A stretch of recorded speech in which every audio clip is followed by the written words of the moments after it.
Now, no one's told people that true change can happen within them.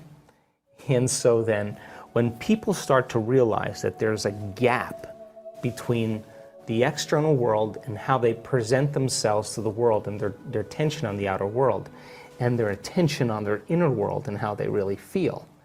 And if they're spending the majority of their time looking outside of them for change and they don't want to look at this feeling, all they want to do is make that feeling go away, they're going to wind up in trouble.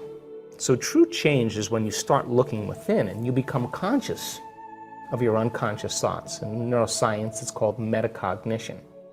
You become aware of your habits and your unconscious behaviors. And you look at those emotions that are connected to past experiences and allow yourself to observe them. So then think about this. If 95% of who we are by the time we're 35 years old are those programmed states, the moment you're observing how you think, how you act, and how you feel, it means you're no longer the program. You're now a consciousness observing the program, and you're beginning to objectify your subjective self. You are seeing yourself through the eyes of someone else. Turns out that the size of the frontal lobe, the crowning achievement of the human being, 40% of our entire brain, that's what separates us from all other species. It's the boss, it's the CEO, it's the conscience, it's the creative center. It's what speculates possibilities, it's what learns from its mistakes, it's what has intention, attention. It regulates and controls behaviors and emotional reactions.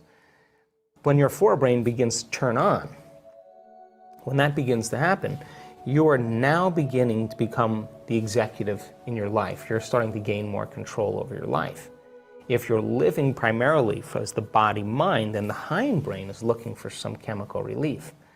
So by the mere fact that you can begin to observe who you're being means you could modify who you are to do a better job in life. So then, going from the old self to the new self, I call that crossing the river of change. Because the hardest part about change is not making the same choices you did the day before. And the moment you're not going to think the same way, make the same choice that leads to the same behavior, that creates the same experience, that produces the same emotion, you are not going to feel like yourself. It's going to feel uncomfortable. It's going to feel unfamiliar. There's going to be a certain amount of uncertainty. You are going to feel the state of unpredictability. And that's the moment you step into the river of change. And the moment you step into the river of change, then that discomfort means you're in the unknown. And so the body, which has been conditioned to the mind, who's been living in the past, would rather hold on to the guilt, because at least it's familiar.